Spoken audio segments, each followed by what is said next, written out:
Hey everyone, I just wanted to remind you that my book is out. It's called Love Your Veterinary Life, and it is all about how to train your brain to feel better about what you do for a living, set some boundaries, kind of fill out your life so you're not feeling so burned out in vet med. So there's some stories in here. I really think you'll probably enjoy some of them, or you might recognize some of them as similar to your own. But there's questions in there that will help you work on your mind, try to get to better thinking, do some work on yourself to feel better about vet med. So you can go to my website. There's a button that you can click on there that'll take you to Amazon, or you can go to Amazon and search on either my name or Love Your Veterinary Life. And if you do read it, please leave me a review if you like it. That would be amazing, and it'll help me get into more people's hands. So Love Your Veterinary Life, Dr. Julie Capel, thank you so much. And let's get into this wonderful podcast with Chris Miles. Hey friends, welcome to the Veterinary Life Coach podcast. Today I have a really cool guest for you that I'm excited about. His name is Chris Miles. He is the cash flow expert and anti-financial advisor. He's a leading authority teaching entrepreneurs and professionals how to get their money working for them today. Chris has used his knowledge not once, but twice to become financially independent, where his passive income exceeded his expenses, not to mention paid off his $1 million in debt after the last recession without filing bankruptcy. That's impressive. He has been featured in US News, CNN Money, Entrepreneurs on Fire, Bigger Pockets, and has a proven reputation with his company Money Ripples, getting his clients fast financial results. In fact, his personal clients have increased their cash flow by almost $300 million in the last 12 years. That's impressive. Welcome to the podcast, Chris. Thanks. Appreciate that. I think it's Great now to over have 300 you. million. So Is that a what few did I extra say? months. It's over 300 million, huh? Yeah. That's awesome. Now it said almost, but now it's over. That's great. Because Yeah. I money need to just keeps update them. growing, right? It does. So I always ask my guests first is to just kind of tell me their story. Like, how did you get to doing what you're doing? Not the way I would expect, and not the way that Yeah. most people expect. I wasn't like the financial genius. I wasn't like Michael P. Keaton from Family Ties, who wanted to be an economics major and all that stuff. Although I did like that character. I thought he was funny. But for the most part, I mean, I was kind of kid that was raised by hardworking parents, taught me good values. They're very middle class. My dad worked in the automotive industry. My mom was an artist. So I mean, really, it was pretty much just teach me how to work hard, follow your passions, your word is your bond, that kind of thing. But the one thing that they definitely did not teach me a lot about was money. Money Mm. was, if anything, scarce. It was always lacking. You'd always hear phrase growing up like, what do you think I am, made of money? We can't afford this. Money doesn't grow on Money trees, grows on those. trees. Yeah. Yeah. You probably heard the same thing or something similar, right? Yeah, And absolutely. especially when they were like just barely after depression era mentality, so I mean, so it was always about save everything you can get, don't have debt, that kind of thing. Really, it was like Dave Ramsey, but before Dave Ramsey was grown up, What's Dave Ramsey? Right. yeah, it was very much that philosophy. And so I was raised in that. And but I knew I didn't want to be like them, right? In the sense that I didn't want to feel like I'm always just working to survive. I wanted to thrive. I wanted to have something more. So when I went to college, I was going to become a business consultant, but then I realized if I'm going to do that, shouldn't I have real life business experience, not just an MBA? So I dropped out of college. I said, let's take a little hiatus, short hiatus, find some business to do, get some real life experience, and then go back for my MBA. Well, when I was doing that, the first business that came up that became kind of intriguing to me was becoming a financial advisor. Little did I know that they take anybody off the street. All you have to do is pass a test with 70% and not have a criminal history, and you're in, right? Wow. And That's a little scary, isn't it? it is a little scary. Yeah, you really don't have to be a financial genius. And I felt like, a little like if you remember The Wedding Singer, when he goes in for that Yeah. bank job, he's like, and they're like, well, what kind of bank experience do you have? He's like, well, I've got a jar with money in it on top of the fridge. I like to add more to it. That's where you come in. I was kind of like that, right? Like, yeah, I took Right. an accounting class and some banking class in high school and stuff, but not enough to really say I knew much about money. But I figured if I could at least learn about money, maybe that would be worthwhile for my dad, who believed that work would literally kill him. Like he would actually work until he died. In Yeah. fact, he already by his 40s, he had strokes and heart attacks and things like that. Oh, So I wanted to give him some of his life back, even if it was just 1 or 2 years of his life. So I went to that industry, was there for several years. And then pretty soon, to my surprise, my dad actually called me up and said, "When are you going to become my financial advisor?" Which I never what? expected, because again, he changed my diapers, right? Right, I'm not the right. guy that. It's a different thing for a father to ask his son, right? Absolutely, because he was always the one giving me advice, which was, save everything, be cheap, Right. which was Yeah. his mantra. Don't borrow. And yeah, it's very much this, make everything, make do or make without, that kind of thing. And so when I sat down with him, he said, "Chris, I'm 61. I want to retire. How can I do it?" And I looked at his money for the first time in my life. He opened up all of his books, saw that he'd stuffed money in his 401k, paid off all his debt, including his house. He was 100% debt free. He was the Dave Ramsey poster child. Right. But when I looked at his money, I said, "Dad, I'll be honest with you. If you want to retire today, you better hope you die in 5 years, because that's how long it is before your money will run out." Yeah, that's not good. No. And he's like, "Well, what else can I do?" I said, "I don't know. You did everything right. Everything according to what I teach as a financial advisor, you did it." And so it really disturbed me. It disturbed me because I thought I could actually give him his life back, only to find out, oh yeah, maybe he can have 5 years of his life, but really, is it much of a life to have to keep working a little bit longer so that he may not outlive his money? And so, of course, when the student's ready to teach her peers, one of the guys I hired to be a financial advisor quit months prior to go do real estate investing. And I thought I'd give him a call to see how he's doing. I figured, oh, he's probably chased that pipe dream and he's losing money right now. Nope, I was wrong. I followed up with him and he says, "Man, Chris, my life is awesome. It's never been better. In fact, my dad and I have partnered on some real estate deals. We've now doubled his income as a professor at the local university." And I Wow. said, "Come on, that's too good to be true. There's Right. no way that's possible." And he basically just stopped me. He said, "Chris, how many of your clients are truly financially free where they don't worry about money?" And even when I thought about, like, really honestly thought about my clients that were retired, but they were still watching CNN freaking out, because when you watch CNN, the sky is always falling, right? Right. They're watching CNN and they're like, "Man, I hope I don't die. I hope that I die before I run out of money," is what they're really saying, right? Right. Right. And I was like, "Well, that's not much of life." So I said, "None. I don't think any of them are really free that way." And he said, "Well, how about this, Chris? How many of you guys as financial advisors are financially free, not off the commissions you're earning, but doing these same investments? Because if anybody has it figured out, it should be you guys." Right. And as I really was honest with myself, and there's about 100 guys in our office, and I remember there were some guys working there since the late 1970s, I realized none, none of them are free. Hmm.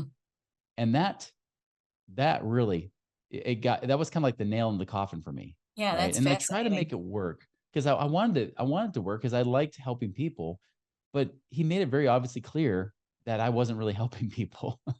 and and so I took the Matrix red pill, right? I took the red pill. Right. I eventually quit being a financial advisor because I couldn't stay in integrity teaching something I knew didn't work. I like evidence. I like to know that things do the job, and that wasn't doing it. And so I started learning more about things to do on the real estate side, and even creating passive income and get your money to work harder for you, so you don't have to work so hard for it. To the point where you can become work optional. You have enough passive income to pay for your bills. Right. And pretty soon later that year, I was work optional where I could quit. And that blew my mind. I was 28, almost 29 years old, didn't believe that it could happen that quickly, considering I was hoping and praying I could do it by age 40, save up those mutual funds. I've saved $2 million, live on my 3% to pull out $5,000 a month, right? That's what I Right. was hoping for. And this completely blew it out of the water. Huh. So why do you why do you think that's the way to go? Like, was it all real estate that you were doing in order Mostly, to yeah, real estate get and even yourself business financially related. free? Because I know that's a big thing right now. Like everybody talks about it on TikTok and how to get rich and yada yada. But I know from owning some real estate that it's not all passive. Like you need No. to work it. Like Well, things that's the happen problem, is and that, things break. So how do you feel about that? yeah, that's the problem with Instagram and TikTok. And again, I got good friends that are doing those videos, but Yeah. I mean, I'll sometimes even point blank point it out to them. It's like, listen, what you're doing is not passive. You are an active investor. And even Right. then, many of them are actually active business owners that real estate happens to be the business they're in. For Right. example, they talk about wholesaling. Like you can wholesale a deal. You don't have to have the money. You just do basically broker the transaction between the buyer and the seller, and you make money, right? Yeah. It's almost like being a real estate broker or agent. Right. That's not an investor. That is an active business owner, and they work hard. I know because I've talked to many of them that make multi-millions. They work harder than almost anybody out there. And even Right. those that have rentals, if they're their own property manager, they still have, I might put in the semi-passive, but for the most part, if they have enough properties, it's not passive at all. They have an active real estate business. Right. Passive, when I talk about passive investments, I really mean passive. So for example, if I buy a property, I don't buy a property in my own backyard. I don't even buy a property, especially in the western half of the United States. It stinks out here. The Midwest, the Southeast, much better deals. So I'll have a property manager, one, help me find the property so I don't have to find it. Two, sometimes they'll even set me up with the financing. Other times I just have my own financer or banks that I can use. Three, I buy it. And then four, they property manage it for me. So I don't deal with the tenants, the toilets, or the trash. Now I do have to manage the property manager, make sure that they're doing with their job. As long as they're doing their Right. job, it's very passive. Then If it's they're not, passive. it's active, right? It goes right back to Right. active again. Right. Then you got to find another property manager. That's right. So there's things like that. Another one that's very passive as well, and legitimately passive, that I learned back then and still do to this day, is becoming like a hard money lender, where I lend the money to the investors for them to do all the work. So I lend them the money, they contractually pay me a return. It could be anywhere from 10, 12, 15%. In fact, I just did one recently. I got 15% agreement with that hard money. And for that, like, I'm just lending them money. They don't have to deal with the banks. They get money fast and easy. And it's painless. They pay me interest only. When they sometimes will pay me interest only at the end of the deal. Like I had one that last one at 15% was just 3 or 4 months, and that was it. That's all they needed the money for. So there's things like that you can do. There's also things you can invest in what are called syndications, which are really you're pulling money with other investors to go tackle a larger project, like an apartment building or self-storage units, which are kind of more recession resistant, not proof, recession resistant. Right. You can even invest in like oil and gas. That's another thing I've been doing lately that's been great. In fact, that's been one of our darlings for a lot of our clients. Raw land. I have a partnership. So not so much as a syndication, but a partnership where I send them the money. They're actively buying and flipping your land and selling it to the owners on terms. So they pay me like the bank. I invested about $250,000 about a year and a half ago. It's now paying me about $7,600 a month. And I'm just reinvesting that. So probably by the end of the year, I'll probably hit around 10 grand a month with that money. So things like that, like there's so many, when you really take that pill, right? That matrix pill, when you take that, you start to realize there's a whole world out there, and even more than I mentioned. I mean, there's things like car wash opportunities. You can invest in a car wash business, pool money with other investors to have ownership in something like that. I mean, there's just so many ways to make money where you can have it backed by real assets like real estate. Even if you get into a business, it's nice to know that you can have real estate as part of those assets to have claim to, just in case, right? It's the Yeah. same thing Right. banks do.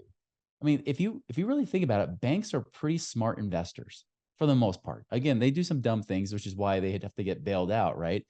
But when you look at banks, usually the more smaller to mid-sized banks, they're pretty darn smart because when they lend you money, they only lend you money for a few different things. One is your business. If you have a veterinary practice, that's one thing they'll lend for because they know that's something you can control the returns, the outcome. So they're willing to Yeah. lend And on it's that. relatively low risk, right? That's right. Relatively low risk, depending on the industry, right? Some Mhm. professions are more higher risk than others. Where Right. veterinary practice, like it's just like a dental practice or medical practices, banks love them because they know they very rarely go out of business, as opposed to Right. like maybe a chiropractor. We've worked with hundreds of those. They're a little bit riskier because they're not always great business owners, right? So you look, banks lend for that. They invest in you to invest in business. They also invest in you to buy properties. They'll let you put 20 or 25% down on a property while they'll lend you all the rest. Right. Why? Because it's a real tangible asset they have claim to. But notice they'll never, ever lend you money to put in the stock market. Like every financial advisor is telling you to do. They Truth. won't lend you money put in mutual funds or stocks. They won't Yeah. do it because it's high risk, mediocre returns. And the question you should be asking yourself is, well, if banks won't ever put their money in that, why should I? Yeah. So how did you end up in $1 million worth of debt? Like, how did that all come about? That was part of your story, right? That's Million right. dollars Yeah. in debt. What Because happened? people say like, how'd you retire twice by the time you're 39? Easy. I screwed up the first time. Oh, yeah. Okay. So tell me that screw up story. Because this is the thing with money, right? Like, we Mhm. all want to get rich, but there's always risk. And I There think, is. all the like, let's buy a building, let's buy a house, let's do all this. But there's still risk. And so Yeah. what happened to you? Yeah. So I got bit by the 20-something-year-old overambitious greed bug, right? Yeah. And I wasn't super risky in a lot of ways, but a lot of also with the recession, the global financial crisis that happened, a lot of things kind of aligned that made it even worse, right? Right. So, for example, when I was doing things, so at first, 2006, I was legitimately making like $4,000 or $5,000 a month, just passively, like literally only managing something for like a couple hours a week. Like Right. I was doing the 4 hour work week before Tim Ferriss talked about the 4 hour work week, right? But then 2007 came up. I was getting bored and antsy a little bit. I was trying to find something to do, and I came out of retirement to join forces with another guy, and we created a coaching company. And this company was going to help people get out of the rat race and liberate the world. And he even told me, he says, "Listen, like we got a mission behind this. I want you all in. Get rid of those extra streams of income." So mistake number one, I Mm, cut off my passive streams of income because I was trying to be a team player, right? right. Right. Mistake number two is that the market we were aiming for were real estate flippers, people that were flipping real estate properties, which came to a head in 2007. So we felt Right. the When effects the first. market went in the toilet, right? And Yep. everybody Well, lost a and then lot give of you, money.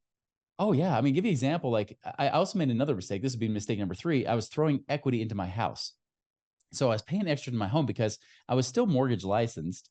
I knew that I could get a mortgage whenever I wanted because in Right. 2006 and even early 2007, anybody with a heartbeat could get a mortgage, right? Yeah, they were throwing money at people. I remember They that because I were. put an addition on my hospital right Mhm. before that whole housing market thing. And yeah, they would give me as much money as I wanted. Exactly. So I figured it would be safe to do almost like what Dave Ramsey teaches, which is pay off your debt. And I'm going to pay down my Right. house because worst Yeah. case, if I need it, just do a home equity line of credit, pull it out, right? Right. Right. Wrong. Because I remember I dumped a bunch of equity in the house and I noticed that with this business startup cost that we had, plus we noticed that some of our real estate investors were starting to get, they were starting to, their flipping was slowing down all of a sudden. It was almost like it came to a screeching halt. So I Right. remember July 2007, I had all this equity in my house. I said, I better pull that money out. And I thought I was a genius because there was more equity in there than when I bought the house the year before. Well, when I went to do that, they said, "Oh, you know what? We're just starting to change the rules in July here. Just get your credit score up 2 more points and we'll give you the loan." So, of course, you got to wait till the next month when they pull credit in August. I did Right. that. My score jumped up more than 2 points. And they said, "Oh, just last week we made a few changes. You now need to do X, Y, and Z to qualify for this loan. So do that and keep your credit score up for another month, and then we'll give you the loan in September." Did Wow. everything they asked. September came around. They said, "We're sorry. We no longer give loans to business owners." And that Yeah. was that. All Yeah. that equity was trapped in that house. And of course, as you know, the market came crashing down. I watched that Right. equity disappear and evaporate over the course of 1 year. Mm-hmm. Even when I tried to sell it and try to do what they call a short sale, which is selling it for less than what you owe on your property, you can Right. make an agreement with the mortgage company to do that. Even when I tried to do it, they wouldn't accept the offers. Why? Wow. Because my mortgage company was Lehman Brothers or Yeah. owned by Lehman Brothers. So they would much rather foreclose than actually let you sell the house. And so that's what eventually happened after a year and a half. Eventually, there's a knock on my door in 2009. Guy says, "I bought your home at the courthouse for half of what you bought it for. Can you get out?" And I basically had to find a way to move out. And so during that time, I went from like when I say millionaire to upside down millionaire, where I was $1 million more broke than the homeless guy on the street. And it taught me a lot of good lessons. One, it taught me that one, even if you are debt free, and I would have, even if I was debt free, that still didn't make up for my negative cash flow situation because Right. expenses were going out of the Because practice you that we didn't have had. any like emergency money cash sitting around. But even when I did, it got eaten up right away because, Right. but when I stopped tracking my money, that's another mistake I made. Because money was so abundant, you just think, I'm fine. I can just make Well, more. yeah, well, by the summer of 2007, I started getting this pinch a little bit. I noticed that my savings were dwindling fast. My balances are starting to run up on my credit cards. I looked at my numbers and realized between my business and my personal expenses, I was short about 15,000 a month. Wow. And I A realized like, lot. oh, that's not good. No, that's not good.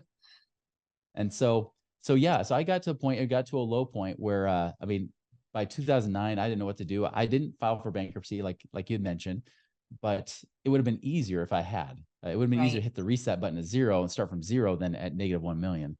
But I'm just too dang stubborn. And I thought maybe it was just because somewhere in the back of my mind, whether it was a spiritual prompting or even just a little bit of ego mixed with that spiritual prompting, something in the back of my mind just said, you know what? I bet you can find a way out of this. And if you did, what a story would that make? Right. Right. And now you have that story. And now I have that story. Yeah, it did take some time. Eventually we got the business up and running by later 2009 when, funny enough, I stopped teaching people how to get out of the rat race because I can't teach something I'm not doing. Right. But I did start teaching people how to find money, how to find resources, especially in the chiropractic and dental space.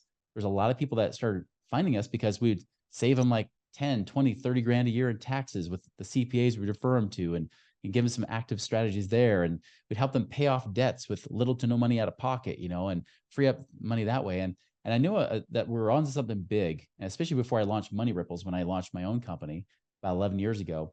I remember dealing with a couple in North Dakota, and he was a chiropractor working his tail off 5 days plus a week, had no energy for the weekends for his family. And after we started working together, we freed up about $6,000 a month. This is without investing, by the way. This is not even Yeah. passive income. This is just freeing up cash. 6,000 a month. A lot of it was from like refinancing and paying off certain loans that weren't serving him anymore, keeping other loans, like student loans debt. A lot of times we would keep the student loan debt and let that pay out normally, but we would pay off things like, refinance the house to then pay off other things like practice loans, or maybe it was like credit cards and things like that, things that had a higher payment for the balance. And so we freed up 6,000 a month. That first month, guess what? That $6,000 went to buying a four-wheeler. Now, someone like a That's what Dave I Ramsey want. would I want a judge them. four-wheeler. I know. Who I've doesn't, always said right? I want one of those. I just don't have anywhere to drive it. So, That's North Dakota, you got plenty of space, right? right. And that's the thing. Like the wife said, Chris, I know that everybody else, like a Dave Ramsey, would be, judging us for spending money on that. She's Right. like, but you don't understand. That $6,000 to buy that four-wheeler was an investment for us, because now my husband feels he has permission to only work 4 days a week, giving him more energy, more time for us on the weekends. I got my husband back, and my kids got their father back. Nice. And that's really what this is about, right? It's not just Right. about, creating passive income and making money. That's the math part of it. The real part is, what does it do for you emotionally? Does that free up your time to be able to pursue passions that you wouldn't have normally? We had one client said, I want to pursue oil painting more, and I want more time to do that. Another client said, honestly, I want to be able to have time with my kids while they're still young and they still want to be with me, versus when they have their own lives and it's too late. And then I've lost out on that time. Right. It's for many people, it's more like buying that time back more quickly. And that's where the passive income comes in, because if someone has $100,000 in the stock market, that's all you have for retirement, let's just say, a financial advisor is going to tell you to only pull off 3% a year. That's $3,000 a year. Even if you had $1 million, you live on 30,000 a year. That's like retiring broke. You're in the Right. poverty line as a Less millionaire. than You're a broke. broke millionaire. Yeah. But So that same $1 million, I had a client where in California where we were able to get that, he bought some duplexes that are being managed by somebody else. He went to some apartment syndications where, again, somebody else is operating that. He did some things with oil and gas. And now he went from 30,000 a month that his financial advisor was recommending to now 130,000 a month, or sorry, not a month, 30,000 a year to 130,000 a year.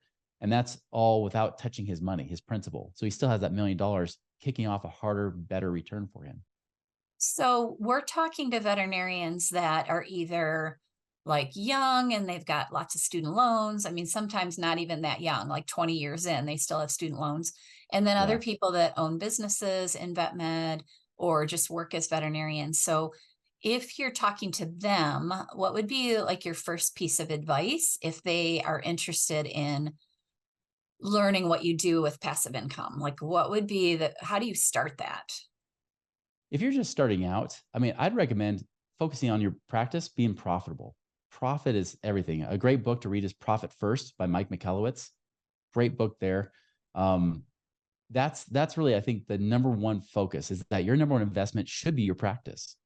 And even with student loans, like I know a lot of people, like they look at the balance of the student loans, but understand it's not the balance that creates stress as much as it is the monthly payments and thinking that they're going to go forever. Right. Right, right. But in many cases, student loans are one of your best friends, because I tell people, like, let's look at it. Let's just say that you have $200,000 of student loans that you have to pay off still.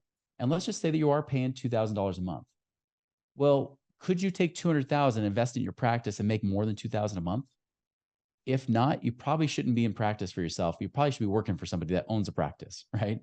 Because anybody who's a business owner that's at least been around for a little bit knows that they can make a lot more than 2,000 a month with 200 grand. You could probably make 2,000 a month with 20 grand sometimes, right? With the right marketing or the right, aspects or the right strategies that you're using in your practice. That's the difference. So I tell people, like, that student loan was probably one of your best investments ever. It got you to a profession that you can create a lot of good profit. And then you take that profit and you use that to start saving and storing. One that I know, we have a few different chiropractic clients. One of them actually is out of the rat race now. He's literally work optional at this point. Another one's pretty close if he's not already. But both of them, one of the first strategies they use is called infinite banking. That's one thing that we do in our company as well. And you can learn more about that on our YouTube channel, Money Ripples channel. Infinite banking is basically like a supercharged tax-free savings account. So rather than storing it up in your 401k plan, which if you have a practice, your 401k plan is super expensive and makes you very, very little returns in the market. Give you an example, Fidelity. I was just looking at their funds, their target date retirement funds. They underperformed the stock market by 2% in the last 10 years. So they did 2% worse than the stock market. And they have a 0.75% spread. That means you're literally losing almost 3% a year compared to the stock market. Now, many people try to convince you the stock market does like 10, 12% a year. That's false. The last 30-year average of the stock market has been 7.75%. So do the math. You take away that 2.75% from 7.75, you make 5%. And then you got to pay your own match, and you just pay taxes down the road anyways. When now you have all the tax write-off of being a business owner, why defer your taxes to a point where you might be taxed more in the future? So a 401k plan and IRAs really make no sense for a business owner at all. So we look more at infinite banking, where we can actually save that money in a whole life policy. Just don't ever buy that from your Jake at State Farm type of person. Right. They don't get it. They don't understand it. Plus their companies don't encourage it. And they purposely set them up to be more expensive, so you can't do it. There are very few companies that support it very well, and it's good to have an independent broker that can help you with that. But that's a great place you can save money instead, and then you can invest it wherever you want, rather than locking up in prison until you're 59 and a half or older. If they change the rules, you can actually use that money now to generate income. So one example is one of my veterinary clients. He has 2 sons. So he had one on himself, and he had a very big one he bought. But then he decided, he came to me, he said, you know what, can I do this on my 2 kids? He had 2 sons, are about 10 and 12 years old, respectively. And I said, well, yeah, you could. And so he's putting in $12,000 a year for each son. By the way, if you have them work in the practice, you can kind of pay them that money tax-free, which is kind of cool. But that 12,000 a year is going into those whole life insurance policies. Very little is coming out in costs. That's why you have to have them very specially designed that your average agent will never know. When you do that, though, now that money's available, you can use to invest. So he's starting to take their money, pull it together to buy real estate properties that becomes their college funding. So he doesn't use the 529 plans that everybody talks about. He's instead pulling it in there. And then as they build up more and more cash, use that money to invest to generate double-digit returns with real assets backing it up.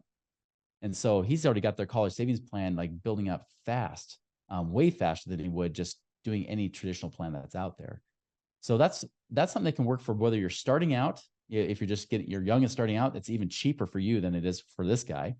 Right. But then two, even if you're more established, we're having more and more practice owners doing this because they want control of their money. And not to mention, it's free from creditors and lawsuits in most states, meaning you could have millions of dollars here. And if you get sued, no one can touch it. Even if they win, they can't get Because to it's this a life money. insurance policy, or why is that? Exactly. Yeah, life Because insurance I always heard that it's those are bad. oh yeah. Those And if you whole do the life, traditional ones, they are yeah, bad. You're they are right. Yeah, bad. So like the this is ones that something Dave Ramsey special. rips on. Yeah, like the ones you hear Susie Orman, Dave Ramsey rip on, The traditional whole life is horrible. Now, you'll hear people call it Dave Ramsey saying, well, I use it like my own bank. Well, he still rips on it, but he has no real justification because he just doesn't see it. Now, Right. he understand that this guy is still telling people that the stock market returns 12%, right? Like it's never returned 12%, and he still teaches that stuff. So you got to be careful who you listen to. And you got to, and again, it has to be done with the numbers, like the real math behind it. And it works. The cool thing I love about it is that I don't let my money just store there. That's the mistake. Even if there are a few people out there to teach about infinite banking, the problem is they tell you to store money there. And then at retirement, you have this tax-free income. And yeah, you can maybe finance cars with it or houses. That's the traditional thing they tell you about. Don't do it. For example, I just financed a car 2 weeks ago because we were in a car accident. The car got totaled. We had to get a new one. I ended up financing my car through the bank at 3.7%. I'm not going to be using my life insurance policy for that. I'm going to be investing that money with my policy to do that. And the reason I want to invest my money with using my insurance policy is because I can make money in two places at once. Because instead of just withdrawing my money out, which I could do at any time, instead, I'm going to get a line of credit from the insurance company at a low rate of like 5.5% to 6%, right? So I get that money out from them at a low rate. I then turn around and invest it. But here's the cool thing. When I borrow from the insurance company, they don't touch any of my money that's sitting in that account that's earning almost 6% tax-free. So I'm earning tax-free returns on my money. Yes, I borrow it, but then I can still use it to invest. So I make a little spread here where I make a little bit more interest than what they're charging me. And I make money investing too. So I actually make money in two places at once. That right there is the real secret behind it. That's why we refer to it as like max ROI infinite banking, because you can actually get paid in two places at the same time, much better than just using your savings account at your bank. So what's the definition of infinite banking? Is that part of this whole life policy, or is this just like a technique?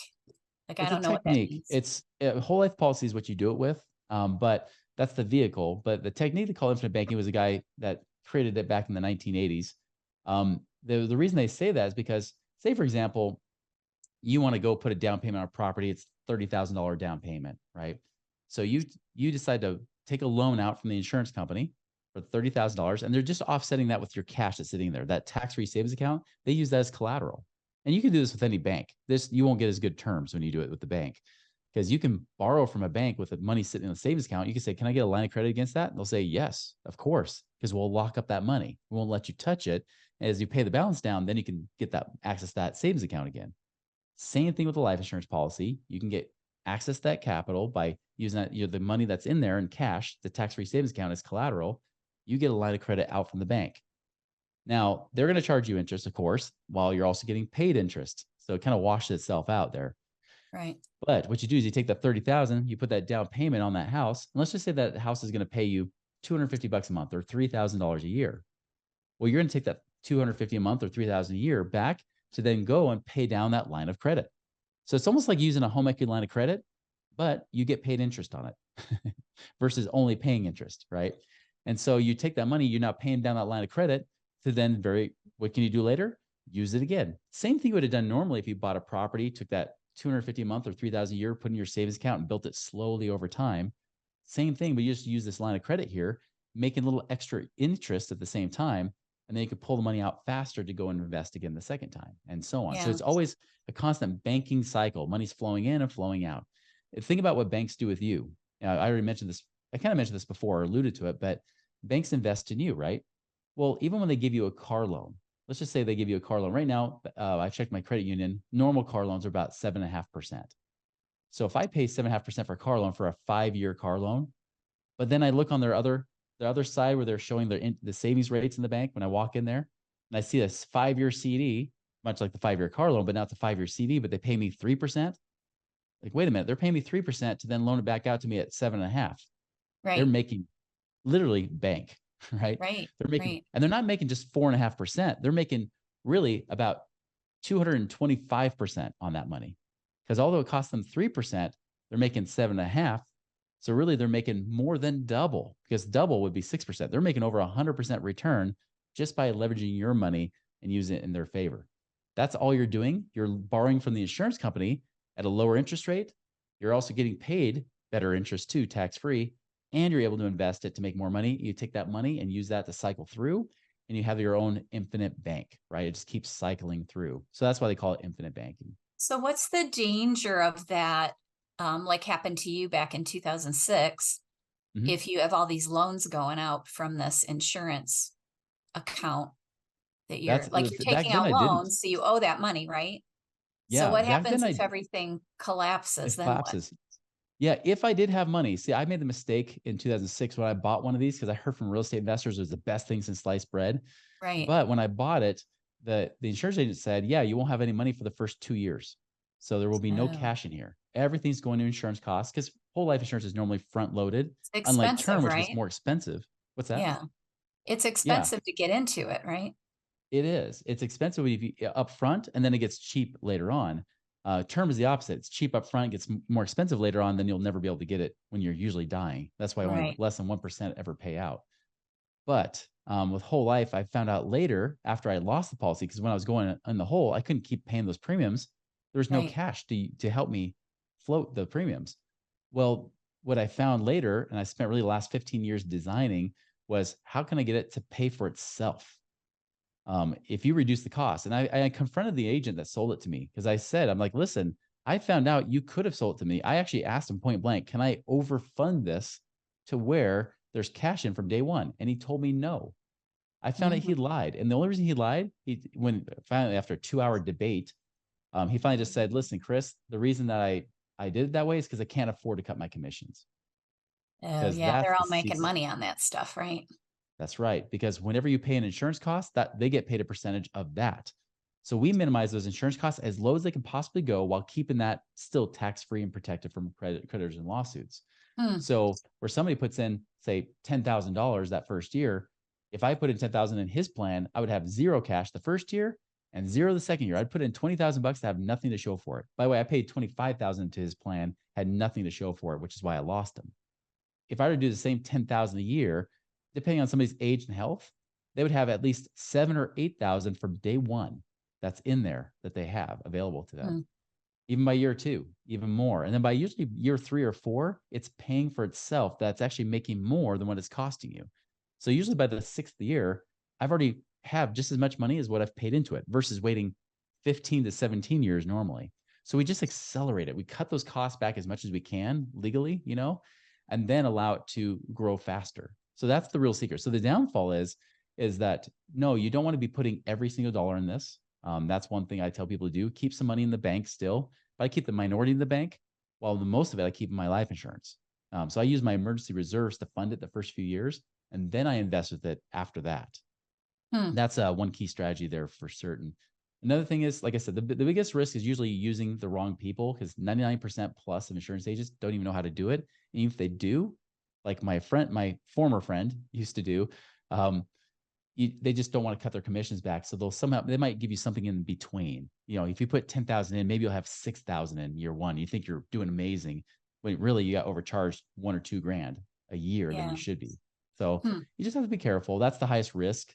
Other things, if you can't save at least 5,000 a year, I wouldn't recommend doing it. Just get convertible term that you can convert to something like this later on or something like that. Right, right. So what other passive income streams? You talked a little bit about real estate Mhm. and kind of getting that going.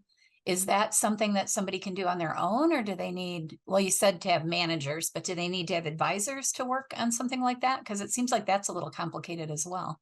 It can be. I mean, you can do it yourself, but you might have the long, hard battle like I did, where I've built that Yeah, network over the last really 15 plus years. Almost, I guess now it's almost going on 17 years now since I've been doing this. So you could do it that way. You could do it on your own, and there's plenty of opportunities out there. Trust me, there's plenty of people wanting to take your money right now and invest it.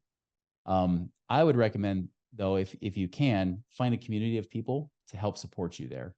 There's things like Bigger Pockets, like you mentioned that in my bio, like they have yeah, like an online forum, but again, that's kind of a pitch fest. There's a lot of people being pitched on there. Some of them are good, some of them aren't. I've been mentioned on there too for the good, not for the bad part. um, right, of but course. yeah, you could do that, and then we even have our own community too, where we if somebody qualifies to be a VIP client of ours, we actually work as strategists and connectors, so we can even look at somebody's overall plan, and especially if you have at least, I would say at least 150 to $200,000 of investable money, whether it's sitting in savings, whether it's money that maybe is in old 401ks or IRAs, things that you could be using to invest differently. By the way, keynote, one thing people don't realize is if you have an IRA, you could actually invest in these very investments I talked about, like real estate backed type of investments. You can invest it wherever you Within want. the within the IRA. Within the IRA, correct. Yeah. So it's called self-directed IRA. So you usually have to find a self-directed IRA custodian, not Fidelity, right? It would be Right. a Fidelity type company. It would be, companies like Equity Trust, which is a huge IRA company, but they let you invest it however you want. So there are ways to still invest with your IRA money. Although we get a lot of our clients that say, you know what? I don't want to wait till I'm 60 years old to touch this money. Can I get it working for me now and generate passive income so I can actually feel the benefit today? And Right. so sometimes we'll strategize, figuring out how they can, minimize the tax on their IRAs when they do that. Sometimes you can invest it in different places. But ultimately, it's really about how to, one, know what to do with the money you have. And then two, connect you with people that we've vetted ourselves, that I even invest with myself.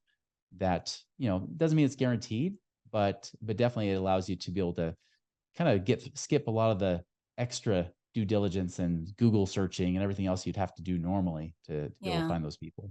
Well, and whenever you're dealing with money, there's never a guarantee, right? There's always risk. Never.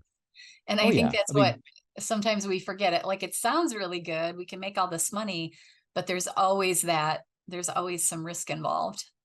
absolutely. Yeah. Like even like I would say the lowest risk investments I have are like my turnkey real estate properties, right? Where I own it, somebody else manages it, and they have strong cash flow. So like I have a property in Memphis. Nothing bad's ever happened in 5.5 years. I've made over 300% return on my money with that money there.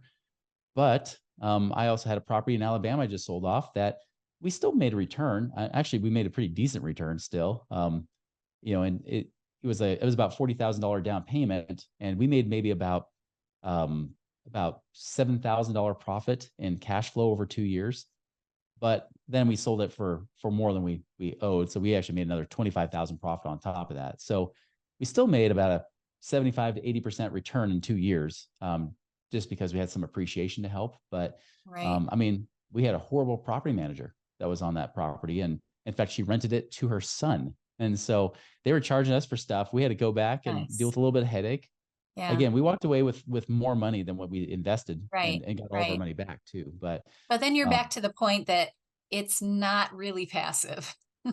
yeah, that situation When not it is passive. passive, it's fun. If you have a building that's paying you rent and nothing's bad's happening, then that's awesome. But then when something bad happens, it changes from being passive to being quite active. That's right. That's Yeah. that's where the property manager is everything, because Right. that was a horrible property manager there, and we decided to fire them after that, and just sell off those properties and get our gains back out of it. But I got properties in Memphis and North Carolina, places like that, and they've done awesome. In fact, I They have to do keep well. asking my wife. It's like, wait a minute, are we still getting paid on North Carolina? I don't hear anything going on with That that, and money coming in. Yeah. it's Yeah. always Well, coming and I in, would right? add to that. I know a lot of veterinarians that own their building. Mhm. And that to me is a really wise investment because then you can pay yourself rent That's if you're right. the owner. And then if you ever do sell your practice, you can keep the building and get rent from that. At least that's Ooh, what some of the veterinarians that I know have done. actually, if you want me to teach you a cool little strategy, I know we're about out of time here, but I'll teach Yep, you one we're cool running out strategy that of kind of time. blends these two things together. Because you mentioned like Okay, you can rent your building, and I think that's a great strategy to do. right. I had one practice owner. He actually was saying, he's like, "Listen, Chris, I want to buy I want to buy a building. It's 325,000 plus I need another 50,000 for build out, so I need 375,000. I have this old life insurance policy. I think I'm just going to cash it out, cancel it, take all the money out of it, and then get some extra money from the bank, and then just finance it that way." Right. And I said, hold on, Sparky, slow down here. Before you just jump the gun, I said, we might have an opportunity. I said, because you have this life insurance here, you can use this as collateral with the bank. And it'll actually be double collateral because you'll still have the building, but then you'll have this to help give them a little extra warm and fuzzy, right? Right. So I said, go to your credit union and ask them, will you be willing to use the life insurance cash value, the savings account, as collateral? They said, and he went to the bank and they said yes. And not only did they give him the loan, but they gave him the loan by more than 2% discount from what he would have Wow. gotten normally. So Yeah. he got this dirt cheap mortgage payment. It was like $1,800 a month. Got all the money for the build out and everything. So he got more than what he was leveraging on the life insurance side. Right. Got this dirt cheap mortgage payment. He eventually built it out, got a renter in, was paying his rent for him. And then, of course, like you said, any rent you're paying yourself is basically, it's not only just free rent, but now that rent's just really going back to himself anyways, right? Right. Right. You're paying off that mortgage and Yeah, taking the extra. exactly. He's got the Yeah. extra profit there. But on top of that, he went back to the bank a year and a half later. He said, listen, we built it out. We've got a renter in it. It's all done. Can we take the lien off my life insurance now? And the bank said yes, and we'll keep the same terms. So even though Nice. he could have gone and financed they got the loan, he would have probably paid Right. about $2,800 a month. Instead, he Right. saved himself $1,000 a month by using the life insurance as collateral, As and then he was able collateral. to take the lien off, and he can use the life insurance to invest in whatever he wants after that point. Yeah. Well, So there's cool I strategy you think the can thing blend that I together. go ahead. Oh, I was saying that's a cool strategy you can blend together the passive Right. income side with the life insurance to make it really work in your favor. Yeah. The thing I think whenever I talk to somebody about money is it's very complicated. And so you have to be careful and you Mhm. have to, know who you're talking to and play out all the odds and, what's likely to happen, what could happen that's unlikely, with the way the economy goes recently, it's a little scary. So, That's right. it's all good stuff to listen to you say and interesting. And that's why it So helps to have somebody help navigate it, right? right, exactly. Yeah. So let's just finish up since we're getting towards the end with just, you know, maybe one or two statements that you want to make for advice for people, and then tell us where they can find you and what you do and learn more about your business. Yeah, I think the one thing, if I were to leave with anything, is just reiterate what I said earlier, right? Is that it's not about how much money you accumulate that creates freedom. The accumulation thing doesn't work. If that were the case, I wouldn't have so many Dave Ramsey poster children coming to ask us for help because they say, hey, I'm worth a couple million in net worth, but I'm still stuck in my own rat race, right? I'm still stuck practicing each and Right, every day. Even right, if I have other docs and people helping me out, I'm still running the practice. I still can't just walk away. What do I need to do? And that's where passive income is everything. That's why it's not about accumulation, it's about acceleration of your money. How to get your money to pay you and work harder for you. So you have to work harder for it. And it doesn't mean you have to retire. That's the thing. Retirement, I think, is becoming kind of a taboo phrase for a lot of people because, yeah, I don't like that word. yeah, I don't either. I remember I could have done it twice. And every time I've Right, tried it, I get bored out of my mind. right, And that's why I'm doing what I'm doing now is I'm following my passion by teaching and leading that way and giving people hope. And that's my overall message to each of you is that you have hope. You have, no matter how bad you think things get, even if you might be $1 million in the hole like I was, you can get out of it. That was me in 2008, 2009, and still by 2016 I was out of the rat race the second time where I was work yeah, optional again. I love that It's possible. message. Yeah. There's So just always know that hope. there's always hope. Yeah, that's great. So tell the listeners where they can find you if they want to learn more. Yeah, you can either go to moneyripples.com, or you can even just follow our YouTube channel, Money Ripples. We also have a podcast, Money Ripples podcast on there, as well as in iTunes if you've listened to shows on iTunes as well. Awesome. That's great. Any last words before we wrap up? It's been really fascinating and interesting, and I love it. And I could probably talk to you for another couple of hours because I have a lot more questions, but I'm we sure can I, we can I always probably could come go back on and do another it couple again. hours.